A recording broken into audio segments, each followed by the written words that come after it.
Hello? Okay. Well, we'll hope some more people drift in. I'm Heather Gold. I'm VP of External Affairs for TAC Communications, a nationwide construction contractor. And it is my honor and privilege to host this last session of the conference. Here's welcome. Entitled, When an All-Fiber Approach May Be Insufficient or Inadequate. Basically, I'm expecting some sort of contentious discussion this afternoon on, what? On the value of the preference for all fiber networks in the current funding regime. As you know, since this announcement has been since 2021 that we would be having an all fiber preference. And then we have heard lots of debate on whether that would be, the amount of money would be adequate to bring service to all the currently unserved areas of the country. So the debate has raged. Will the dollars be enough to bring high-speed broadband to all the and unserved locations in the U.S., particularly in those very remote areas? This panel will review what broadband funding will look like in 4 to 5 years, how far the funding will go, and whether we should be considering other technologies to more efficiently make use of the dollars available. Let me just briefly introduce my panelists. Full bios are in your app. So to my immediate left is Kevin Morgan, Chief Marketing Officer of Clearfield. To his left is Gary Bolton, the President and CEO of Fiber Broadband Association. And both Gary and Kevin have had the honor of being my boss at different times. To Gary's left is David Zumwalt, who is now the President and CEO of the Wireless Internet Service Providers. Then we all know Mr. Gavlinski, who is President and CEO of this August gathering. And last but not least is Zev Suissa, who is the Chief Growth Officer for a company called x-lumin that is involved in some very interesting alternative technologies. So with that, so gentlemen, what are the impediments to reaching 100% penetration of fiber? Are there any? Can state and federal governments assist in bringing down the costs and smoothing those barriers to deployment? Gary, I know you're dying to take this first. It's an easy one for me because the simple answer is if you have power to your house, you should be able to have fiber. Simple as that. I mean, when we looked at from the 1930s, being able to get the rural electrification, trying to get power to everybody across the nation. You know, it's the 2024, right? It'll be 2025 soon. So I think that we should be able to achieve that objective. And so when you think about why fiber, why is the administration putting such a preference on fiber? It's because we're building the critical infrastructure for the future.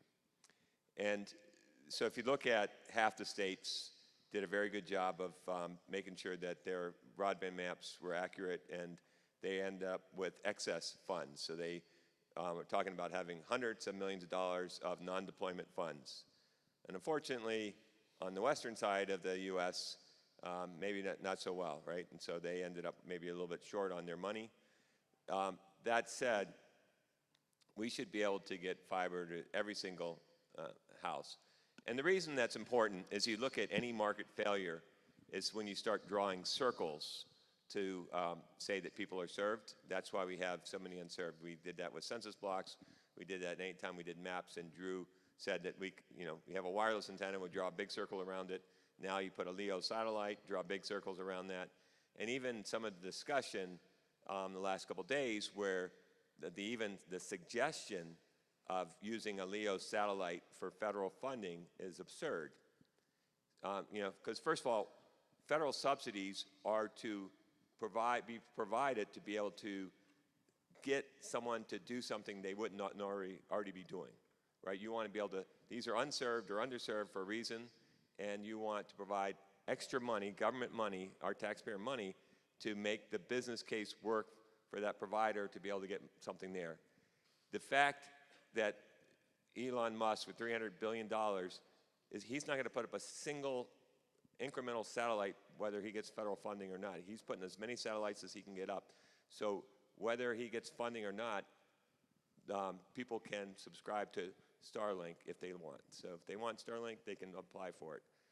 So it'd be crazy. And any time that you basically cop out and just say, we're going to serve all the easy stuff, and then we'll leave the hard stuff for Starlink, that's just a huge cop-out by any state broadband office. Because at least if you use fixed wireless, your investment is going to get fiber within line of sight to that home.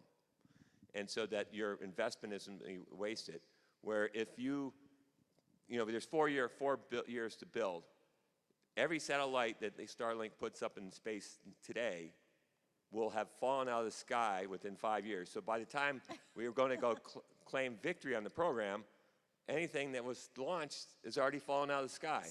So how are you going to fund something that's so disposable, doesn't even last 5 years? So Gary, let me interrupt you because I don't think anybody on this panel is talking about satellites. Let me just ask David, right. what are your members I just gave him an opening on. What are your members arguing for, and how would they use it? So first of all, since this is still the Olympics going on, I hope you have your scorecards out there for each of our answers. We'd like to be able to see how we're doing in the audience. 10.0. And we'll wait till our routines are finished, I hope. But anyway, I don't completely agree with Gary's answer, and I'm sure that that's what you would expect me to say. Even though we are the Wireless Internet Service Provider Association, our members deploy everything to get the job done, and there's a heck of a lot of fiber that we're deploying. But the BEAD program does not have enough money to reach every location that is unserved, not the way that it's being deployed right now. So the reality is we're going to have to bring every technology to bear. And our members know how to do that, and I suspect many people in this room who are not our members are confronting the same sorts of issues. So I would ask for you to be open to the realities of being able to meet the demand to serve the unserved first and foremost, and we can worry about technologies later. So no, there's not enough. We've done economic analysis on it. We need twice the money, roughly, to be able to get everywhere we want to go to do it all fiber. And meanwhile, we've got people who are in this country who are unserved that need to be served now. So Kevin, I wanted to ask you to weigh in on this because I know that Clearfield does an awful lot of rural deployments. Yeah. So what are you seeing? Are you seeing mostly all fiber solutions? Yeah, I mean, we've got the whole customer base of over 1,000 customers that are deploying all fiber networks now. And their territories are, we have 60% of our revenue base is in the community broadband space, which would be the rural area of carriers. And, all of them have challenges in terms of the way in which they're going to deploy either aerial or buried in different topographies. But, they've been able to make the business case work even without extra subsidies. And you look at their take rates on their services that are offering in their communities, and they're, way over 50% if they've been available for any length of time. So, when I look at the challenge of how to serve unserved and with fiber, I think I do acknowledge that there's an area in which a fixed wireless would be a better fit, but I echo Gary's point that fixed wireless at least gets you the fiber further into the network so that at the time that you can economically make it happen, you've got something there. And so the thing I worry about with the competing technologies, and I'm not sure, I'm sure someone here can comment on it, but in terms of wireless, historically, the spectrum is there, and they can get the networks up and running pretty easily. But over time, as bandwidth demands increase, and we know that that's historically happened, they run out of spectrum. And when you have the fiber to to the home, you're not going to run out of spectrum. You've got, you know, way ample amount of capacity.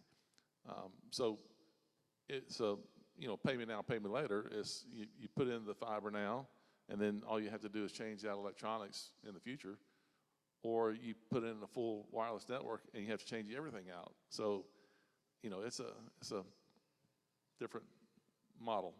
So I wanted to, one of the things we wanted to talk about is that we never thought there was going to be a more advanced broadband solution. Woo, I wake myself up, than fiber, but there might be.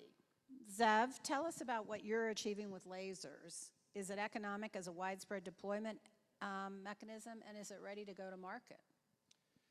Yeah, when it comes to never being another more advanced solution, you know, I can kind of picture the people in the boardroom of Sears and them saying, sure, our catalog's been working for decades, you know, we don't need to change that, or Blockbuster. What's this Netflix thing? You know, in every industry, there is always innovation. And you either innovate and keep up, you modernize the technology, and that's where we are now. And laser is really that perfect hybrid of fiber and wireless. And so I absolutely think that there is a next level here, and that's where we are. You know, where it's economical is in a few places, right? Number one is, you know, what we're able to deliver. So we are delivering, there's no upper limit to what we can deliver. We can deliver the same speeds as fiber, terabits per second, and way longer ranges than microwave RF. So what you're able to have there is and we're using standard telco grade equipment. So you're able now to have fiber in, fiber out, you know, single mode fiber, coupled, DWDM. You just plug it, fiber in, you shoot it wirelessly across a river, a railroad, whatever, and you plug it back into the next line. So we're able to deploy it a lot faster. And that revenue acceleration, when a fiber project is going to take 1 to 4 years, if you want to capture that revenue today and establish that link today, you can do that while you're still building fiber, and then you leave the laser link in for redundancy, or you move that to another expansion area so that you can still meet those critical milestones that the BEAD funding is asking for. But it's primarily a middle mile solution. Primarily middle mile, It's yes. not a last mile solution at this point. Not really a last mile. We continually get asked for, can we do 10 gigs? You know, we try to set a floor of 100 gigs. Our software and hardware is capable of a minimum of 100. So if someone needs 10 gigs, they just put that router and optic in there, and then it's future-proof for them. So you won't, to your point earlier, you know, you don't have to rip out the wireless when it's capable of doing 800 gigabits or more. So I know, Jeff, you carry very passionately about having sort of a technology neutral solution to get broadband everywhere. What are you filtering through listening to all these arguments? Well, there needs to be a dose of reality here. Just kidding. So here's what I would say, right? As someone who doesn't work in the industry anymore, I kind of look at this a little differently. So with regards to BEAD, there are going to be places in this country, especially high-cost areas, where some states are going to have areas that aren't bid on because it's too expensive. So that needs to be factored into this. And you know, from my perspective, I think if you look back over history, go back right before 2009 and come to today, there's been about $500 billion invested in this industry. And that includes all the federal programs, state programs, local regional programs, and private equity. If $500 billion can't solve this problem that we are currently talking about, how does 42.5 solve it? And then on top of that, what is the value behind, or how will these be scored, but the long-term O&M models? In high-cost areas, this is going to be, I think it's probably one of the most critical areas. Don't hear a lot of people talking about it. Well, I'm just going to make one comment of my own, which as the moderator I feel I can, which is we've spent all that money and it was not monitored. A welfare mother is under more obligations to report than the companies they gave that $500 billion to over the years. So I can tell you where it went. It went to their bottom line and good stock prices. And hopefully we'll have better compliance and oversight on this program. Sorry, hope I didn't offend too many people in the audience. Can I share some shocking information? Okay. So we went to take a look at what actual consumption of broadband looks like these days. And you can find these reports from companies like Presim. The average utilization at the residential level is 6.5 megabits per second. That's it. When you look at 4K streams, you look at games, you look at Zoom, Teams, kind of video conferencing, you look at those demands on the system, they're not at gigabit levels for most applications. So when we talk about technologies, whether we're talking about free space or we're talking about fixed wireless or talking about fiber, of course there are technologies that are going to be very well suited for very, very high bandwidth demands. But those are not numbers that I'm making up. That's what the industry is reporting now. Let me ask you a question. So what, do you have a broadband service at your house? I do. What's your speed that you're subscribed to? Okay, what I signed up for because it's offered is AT&T's gigabit service. And So not 6 megabits like you're talking about? Yes, no, that's the actual usage. So yeah, the marketing plan that you buy There you go. is not related to what you're actually using. So more power to you if you can sell a gigabit plan, but that's not what your customers are actually using. So we talked to the Alliance for Connected Care about telemedicine because this is an area that's really growing. What are the bandwidth needs for telemedicine? Now, when you get into a hospital environment, they're going to be bigger. But when you're talking about what's happening in a doctor's office or for patient care, the universal answer as of last year was 25/3 was sufficient. So, as we think about what we're doing, and by the way, I'm not swinging the bat for that to say we can just keep these speeds low forever. But let's be reasonable, and we're looking, as we look at how we deploy broadband capacity, because we're over deploying it now, and this will be the first network, the first public infrastructure where we've ever done that. Everything else is traffic engineered, from telephone to highway to sewer to water to gas lines. This is the first one where we're really concerned about making sure that it can survive for the next 25 years.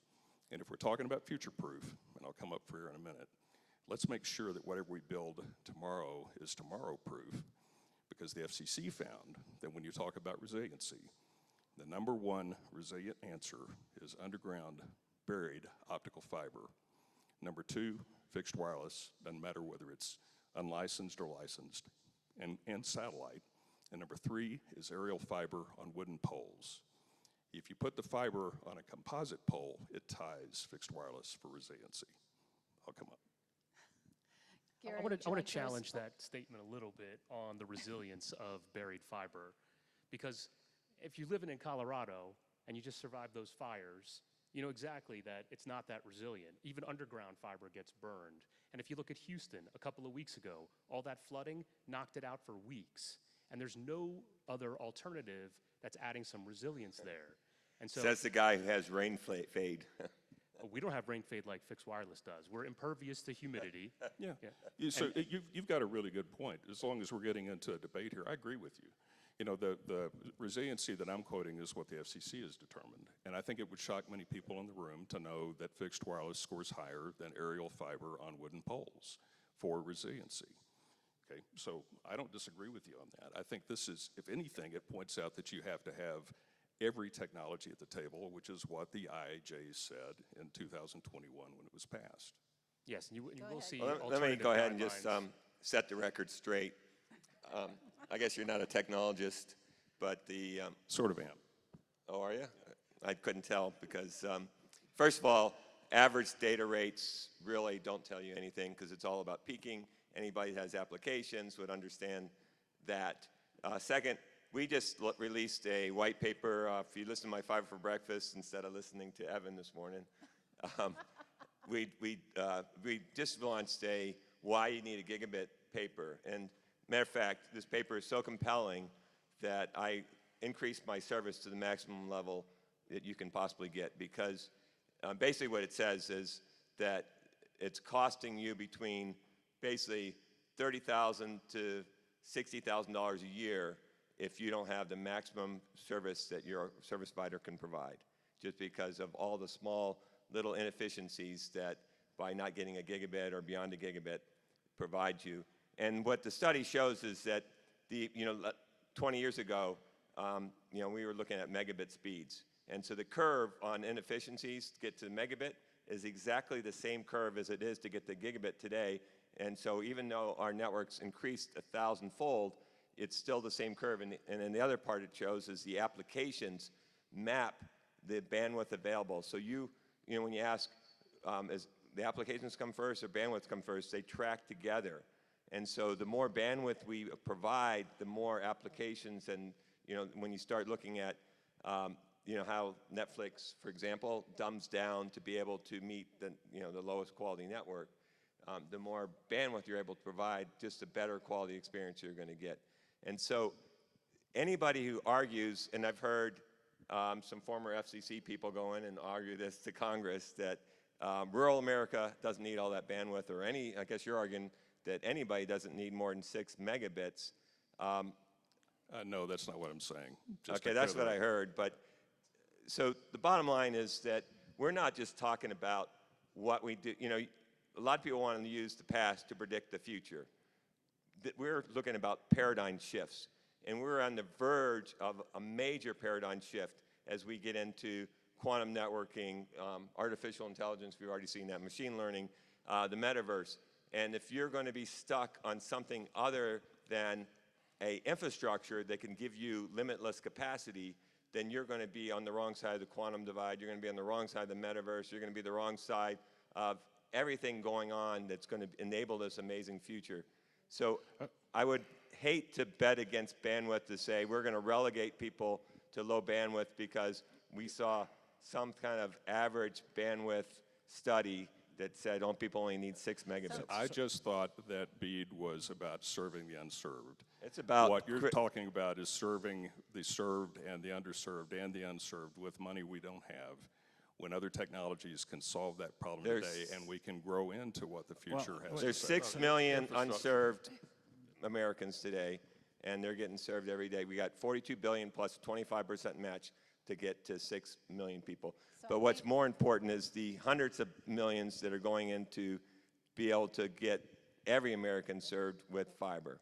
So I think Jeff wants to Okay, jump in. so the other reality that we're not talking about here is the fact that most consumers don't understand they have two separate networks serving their experience. The network to the outside of the premise or the home, and the network inside, and they're not the same. And by the way, you've been ahead of the consumer space for a long time because the network that most people are using is a wireless network inside their home. So therefore, their experience is connected wirelessly. So until that wireless network has the capacity to equitably distribute, well, the distribution of the capacity coming to the outside of the home is equitable inside the home and everywhere, then from a consumer's point of view, this is a moot point, right? Because you're selling somebody a symmetrical gigabit. I have one at home, and I don't experience what I'm paying for. Why? Because the Wi-Fi technology has not advanced far enough for me to enjoy that. And I understand what the limitations are. Most consumers don't. Yeah, I mean, I think that's a really good point, Jeff. And fiber to the room is an excellent opportunity to be able to get the maximum capacity to all your devices. You know, and I would recommend that everybody, you know, upgrade their home networks to the latest, you know, Wi-Fi 6 Plus, Wi-Fi 7 mesh networks, because it does make a huge difference to be able to, you can easily look in on your speed test and be able to segment what you're getting to your house versus what you're getting into your devices and make sure that you're getting the maximum capacity. Yeah, sure, Gary, but we can't expect that consumers are going to upgrade the wiring in their home. They're not going to take on that cost. You're saying they're Right. not going to upgrade their wireless network? Why would they No, not do they're that? not going to upgrade.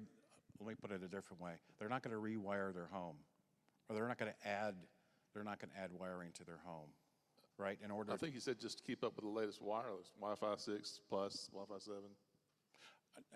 Okay, but prior to that, he did say fiber to the room, right? So not a lot of people are connecting through a wired connection. They're connected wirelessly. I don't think that we have a disagreement about the importance of fiber. I really don't. I think it comes down to how far does it deploy and how do we afford getting it there. And so most of our members are deploying fiber in some capacity. We have some anecdotal information that suggests that we've got as much fiber in the digital divide as anyone else does at this point. But what they stop short of doing is going all the way to the premise when there are other solutions that can get there now and equitably. And they're a lot more concerned about serving the unserved now instead of waiting 5, 10, or however many years it's going to take in order to be able to find the public funding or other financial support to be able to go and get it done. So please don't hear anything that I'm saying as being opposed to fiber. I've deployed it, I've used it, I'm a double E, I'm a professional engineer. I understand how that works, but when you're spending your own money or you're deploying money that you're getting from the government, you want to be able to do it in a commercially reasonable way with proper stewardship. And I would suggest that stewardship has been a problem in past programs. Gary and Kevin, what are you seeing as the appetite for sufficient deployment in very rural and hard-to-reach areas? I mean, David's arguing that his members are anxious to go there, can go there. What are you seeing among the people that you all talk to about getting to those rural and hard-to-reach areas with all fiber? You know, I think it's important to recognize that fiber is not new. It's been around 40 years, and getting it into the access network has been something that this industry's been, you know, toiling with for a long time. I think it's really interesting as a product developer and supplier to the community that we're still innovating. And no matter how long this has been in place, if you look at how much it costs to pass a house, you know, 10 years ago, you're cutting in about half where it's at now due to all the improvements and techniques.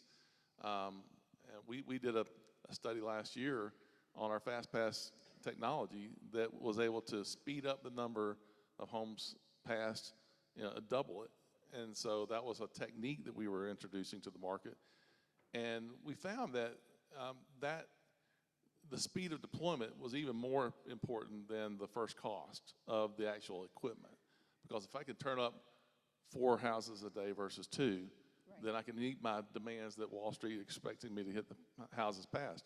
So that's one element. The other thing is that when you look at the rural areas, it has changed the product dynamics, right? You want to have a much lower densities, lower capacities, things that would reduce costs for the service provider. For example, you know, when you look at historically what a suburb will be deployed with in a fiber environment for the outside plant, you would have maybe a 288 port fiber distribution hub cabinet and a centralized split. When you look at a rural environment, you're looking at, you know, maybe 6 homes per mile or something like that. The architecture has to change in order to make it economical. And what we've seen recently is a move from centralized split to distributed split to distributed tap. All these are innovations that are just now really taking hold. They're taking hold because there is a demand for these low density areas. And so, you know, I would say, you know, the jury's still out on that. And what are you hearing from your members, especially the ISPs that are operating in hard-to-reach markets? Well, the bottom line is, you know, everybody deserves to be able to get fiber, because if you look at what's at stake, it's about economic development. It's about being able to have jobs. It's about being able to have world-class health care. It's about having education. And so every government dollar that we're spending to subsidize all those things, right? You look at every societal issue, we can be able to solve that if we're able to get fiber to everybody. So when there's an argument that it's too expensive to get fiber to some remote community or to some remote home, if you look at what our cost is, you know, we incarcerate, you know, 2 million people a year. It's $180 billion a year to keep people incarcerated. You know, the amount of money that we're spending on, just think about healthcare issues, the ability to now take advantage of telehealth, to be able to get access to world-class physicians.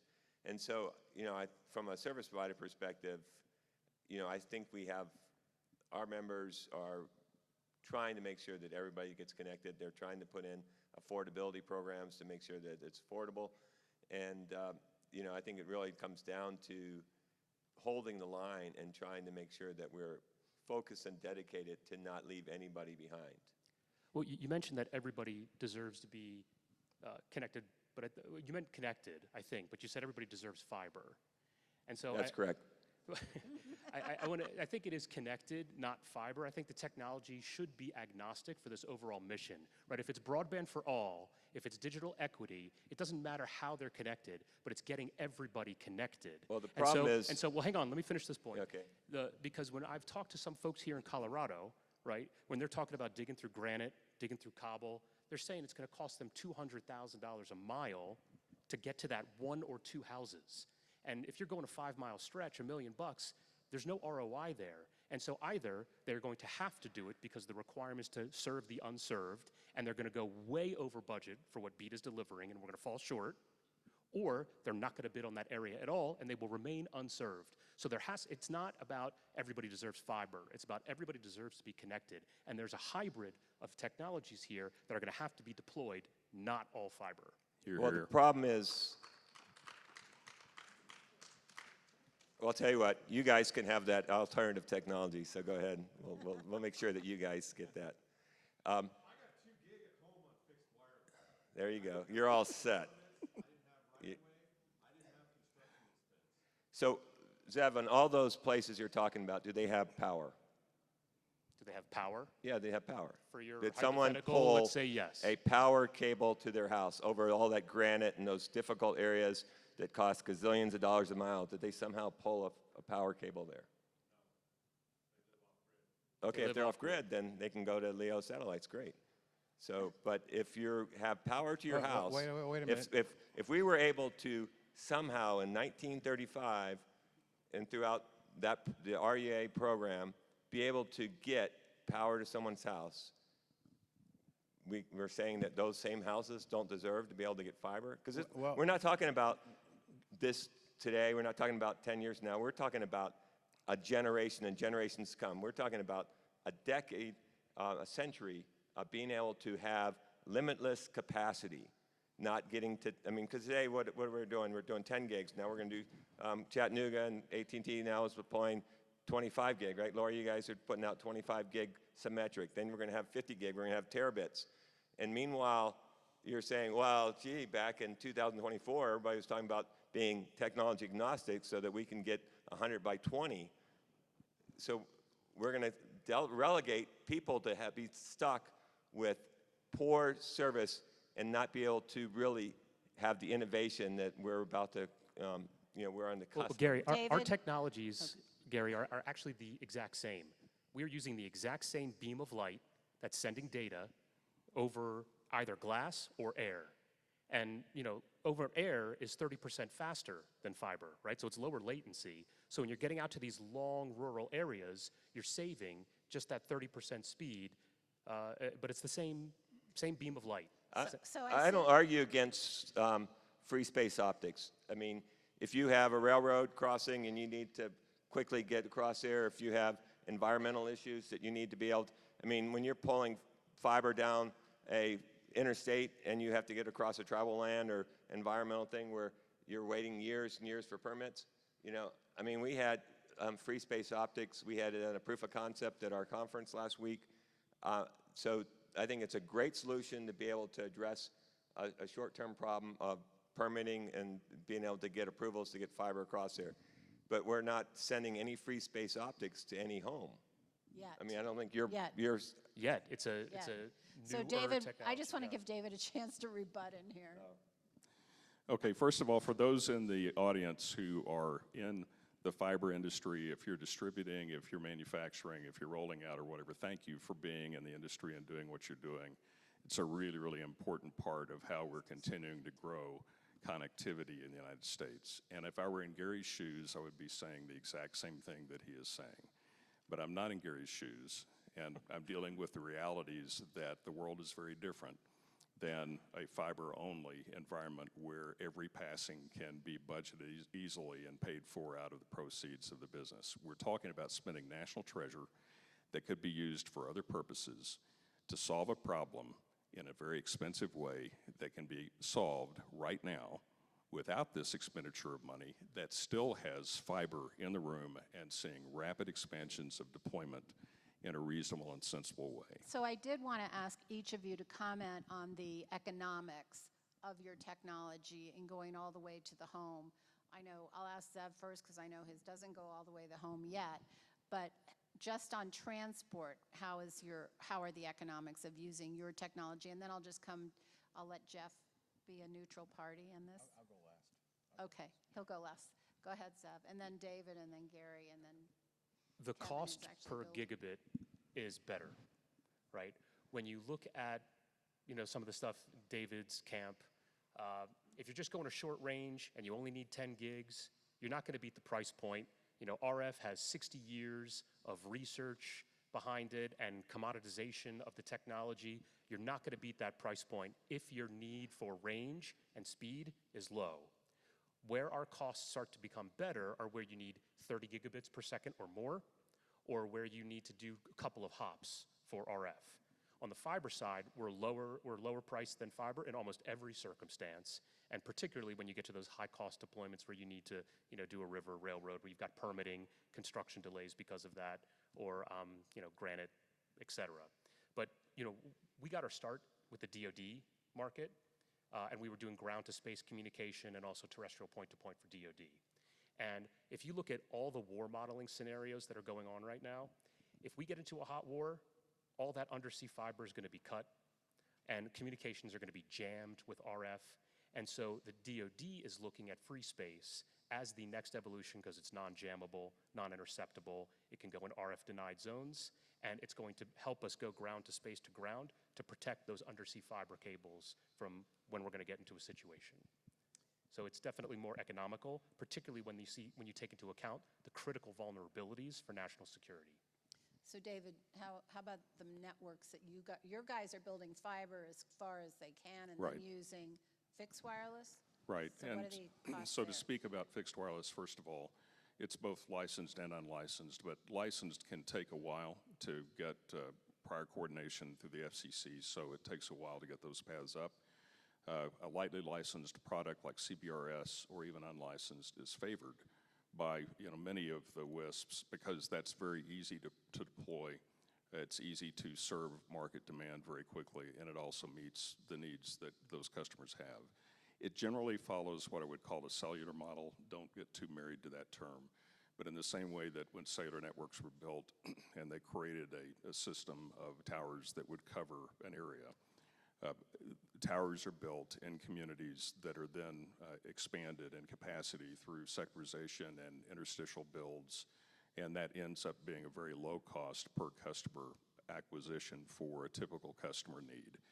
For customers that have very specific needs like gigabit, they can do that in point-to-point fixed wireless as well, again, licensed or unlicensed, and it's not uncommon to see links in excess of 2, sometimes 5 gigabits. Those rates are available in fixed wireless today. To backfill that, WISPs are bringing in fiber to create either middle mile or first mile connectivity to be able to reach their tower sites to continue to build strength in their network. So the only difference, I think, between Gary's position and mine is that our members are taking fiber into the network from first mile, middle mile, and bringing it forward as the need arises. And Gary's point is we have an opportunity to do this now. We should be kicking everything else to the curb and making sure that that can happen so that we're treating everybody equitably. And if I misrepresented that, let me know. So Gary or Kevin, because Kevin's actually building the networks, what kind of economics are you seeing to go all the way? And then I'll let Gary. Yeah, so, in an outside plant, you're going to have a lot of decisions that impact your economics. Am I going to go to an aerial build? Am I going to do direct bury? What type of distributed architecture I'm going to use, centralized or distributed split or distributed tap? So the answer is it really depends on the area that you're trying to serve. We're already at what, 70 million homes passed now and 30 million homes connected. So all those are economically viable. So you can't argue with that. People are making money on that now. It's still the areas that haven't been served is the Right. really difficult problem. And as I said, this entire industry is continuing to innovate. They're continuing to find ways to reduce the cost. I mean, when you look at the amount of cost for home passed and home connected, 10 years ago is half of what it is now. You've got so many improvements that have happened with, directional boring and different kinds of techniques for constructing the networks. And the other thing that we're doing as an industry for the fiber is we're reducing the amount of labor and skilled labor that's required by creating pre-connectorized environments so that you can basically train people that are good with their hands, maybe plumbers if they want to get into a high-tech, change their career. There are so many improvements that have happened just in the last 10 years to economically deploy fiber in the hard-to-reach places that it is making these subsidy programs compelling to be able to use and to go that last mile. Gary, what are you all seeing with your white paper research? Yeah, and so the bottom line is that on a per megabit perspective, fiber is definitely the cheapest way to deploy any kind of broadband. I don't think anybody will argue with that. The also from a total cost of ownership, fiber also outdoes any other solution, but like on a 10-year total cost ownership. And then the cost of fiber itself is negligible. I mean, it's the size of a piece of hair. You can put them in. So why is it that people are saying fiber is expensive? Because 2/3 of the cost in a project is the deployment cost, the actual labor, and being able to trench or pull fiber, aerial fiber, and so forth. And so, as Kevin said, there's techniques that are trying to improve that cost. So when you look at first cost, and that's why, like when you look at like a free space optics or a fixed wireless, the fact that you don't have to pull a facility, you can do beam, either a radio beam or a light beam, point to point. That's why there's a nice advantage of not having to pull some type of light wave or light or waveguide in between those 2 points. So anyway, I think that you weigh that, especially BEAD, when there's no OpEx included in BEAD, you have to look at total cost of ownership. Yeah. What were you going to say, Jeff? Well, at the end of the day, I don't have a crystal ball. I don't think anybody here does either. And so to discount innovation around wireless technologies or free space technologies is not really good, I don't think, because in the fixed wireless space, we've seen a lot of improvements over the last decade. Would you not agree with that? Yeah. And so Zev's company now introduces another interesting new technology that has an opportunity to provide a level of service not seen by either one of the other two services. So and I do think at the end of the day, it's the best service that meets the need of the issue you're trying to solve, right? So if I could lean into that a bit, I think that that's exactly what it is. The service provider that's going to win is the one that's providing the best service to their customer, regardless of the technology that's being used.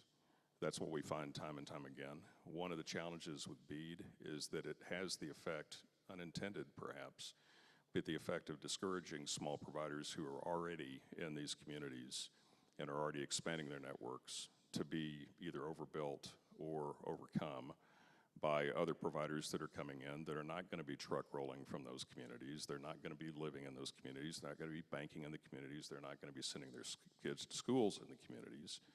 These are going to be larger operators that have found a way to punch the ticket to be able to beat all of the application requirements in the BEAD program. And one of the things that encouraged me in this particular session is that I'm hearing a lot of the state broadband officers, and I'm also hearing people like Evan Feynman talk about the importance of additional technologies and encouraging smaller providers to apply.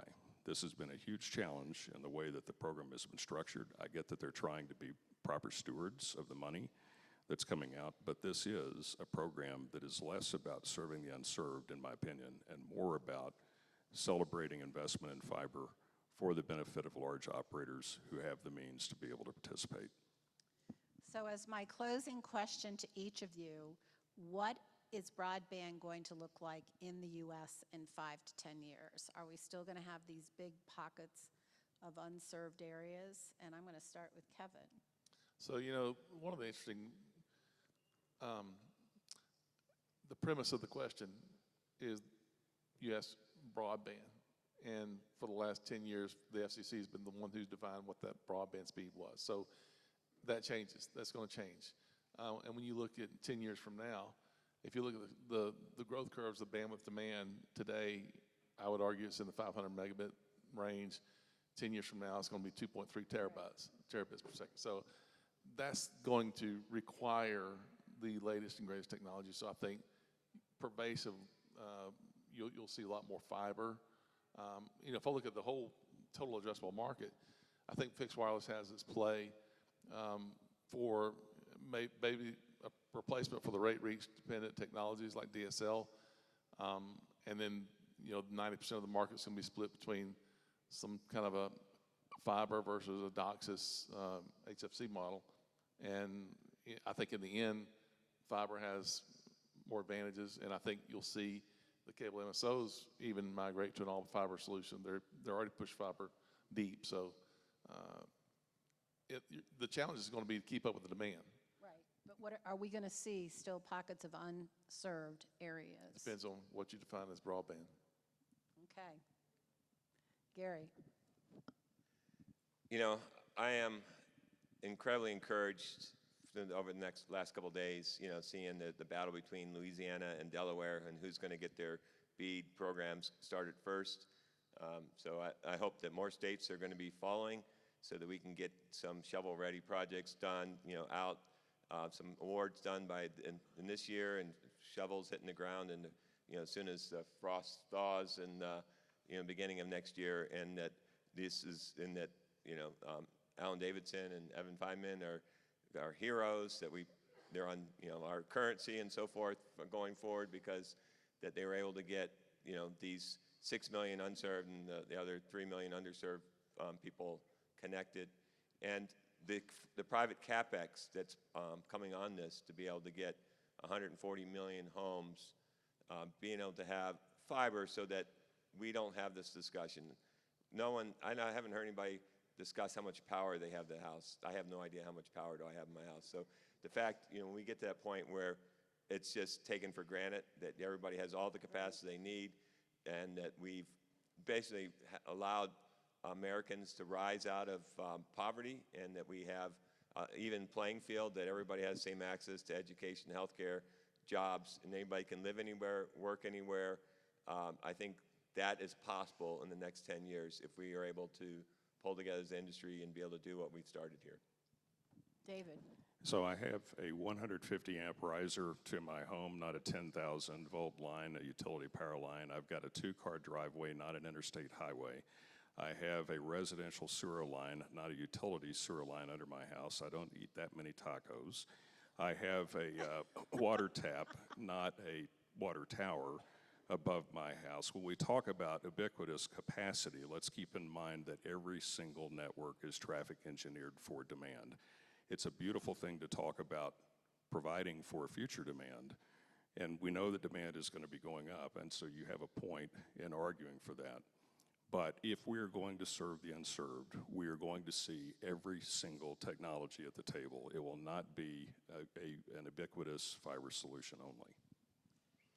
Yeah, I would echo that sentiment. I think if we have an open mind and once again use the right technology for the right job, then to answer your question, I think we should be able to get everyone connected. Was there a second part to that I missed? Well, at what speed? We'll be celebrating Jeff's 20th anniversary. Yeah, I don't think so. Yeah, I don't think the speed question is that important because for the reasons I gave earlier. right? We are, Wi-Fi technology, until the technology innovates and it changes, is always going to be behind the ability of fiber. And if you can deliver laser technology to the, in the last mile, it's going to be behind it. So I just don't think that's as long as people can do what they need to do, right? And we can have a discussion about what that means, as long as they're able to, I guess, educate themselves, entertain themselves, care for themselves, then yes, I think we'll get there. Zev? Yeah, and your question had kind of two parts to it, right? You had the 5-year timeline and you had the broadband gaps. And one thing I heard from Evan this morning was that, hey, there's this timeline of 4 years, but we'll be a little soft on that if you're showing good faith effort. That concerned me a little bit for pushing toward 5 years, right? Because what kind of slippage are we going to see in construction delays, particularly if all the states are doing it at the same time? Do we have enough time to train people? Do we have enough time to get out there? So I am a little concerned about that resource bottleneck that feels like it's coming. It's a pothole down the road. But as far as the gaps go, Jeff, your mission to us was, hey, be provocative. Let this be a debate, not just a commonality on everything. So aside from those provocative statements, I do think that every deployment, it's not one size fits all. There's no one technology. In your workshop, you've got a screwdriver, a hammer, and a saw. And now we've got the 3 tools up here on stage 2. And every project is going to have some element of all of them to really deliver the fastest amount of highest speed bandwidth around. All right. On that note, would everybody please join? Oh, do you have a question? Can we ask questions? Well, I don't know. It's Mr. Gavlinski's conference, and I think I want to hear the question. Oh, Well, in that case, no. No, I'm kidding. Go ahead and ask. Okay.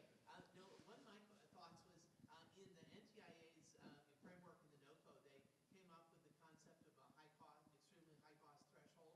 And what was interesting is that, and what's sort of appealing about that is it sort of ends the technology. It ends the technology debate to a large extent because it sort of thrusts it into an economic realm, and you could still express a preference one way or another or have certain criteria.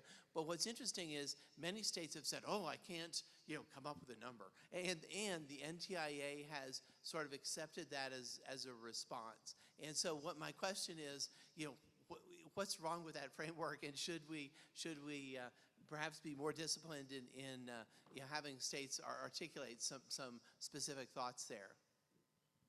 One of the things that we did is we worked with the Vernonburg Group to develop a dashboard primarily for state broadband offices to help them take their location data and their source of funding data, and to be able to twiddle the knobs a bit to find out kind of what happens if you set that extremely high cost per location threshold at different numbers.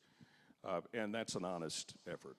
Now that's going to change over time as we see what's happening with the total unserved areas as the maps continue to be updated, but every state is different. So at least there are some tools, and that's not the only one out there, but it's certainly one that we've sponsored.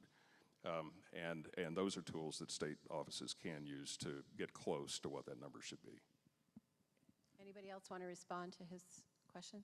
No, I mean, I think a lot of the state broadband offices talked over the last couple of days that, they'll, like one way is that the first round, they'll just do fiber-only projects, and then they'll come back with the next round of applications to say, we'll look at things that are above our high-cost threshold, or, what are the other ways to be able to address that. But I mean, you can see from the NOFO that they're trying to get fiber to everywhere they can, and that's the escape clause if, a state is in a pickle and just can't do something. So the intent is, and NTI has been, the one thing I have to say about NTI is they've been really good about, I thought the NOFO came out, they did a really great job on such a, taking the statute and, a couple months, basically 6 months, being able to get out a NOFO that was pretty close.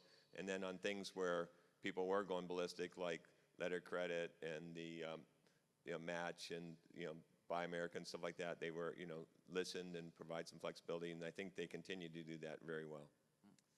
Good. Just as an aside too, I did and presented a public thing with sensitivity on the high cost threshold. So it's, I know, and a number of folks have done that. So I think it's a great, way to think about the debate. Okay, on that note, will you all please join me in thanking the very informative panel?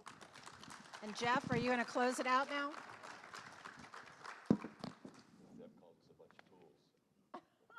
Stop it. No, he said only 3 tools. Yeah, 3 tools. Well, look at all these people here. What profound things can I say? Or what can I get away with, actually? No, thank you for staying to the end. This is always the hard part, right?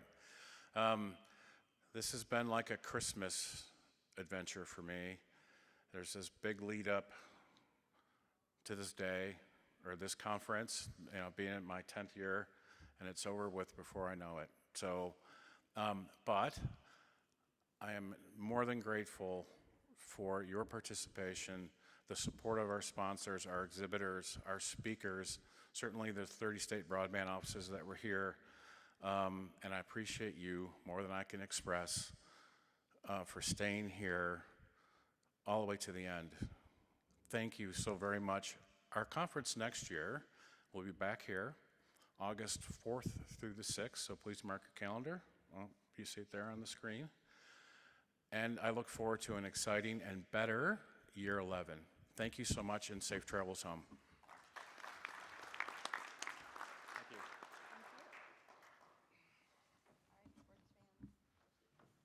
All right, well, there's no bloodshed, so that's actually a good thing. Oh, I thought you'd want bloodshed. No. Did you see my gang of clowns out here? I did see him.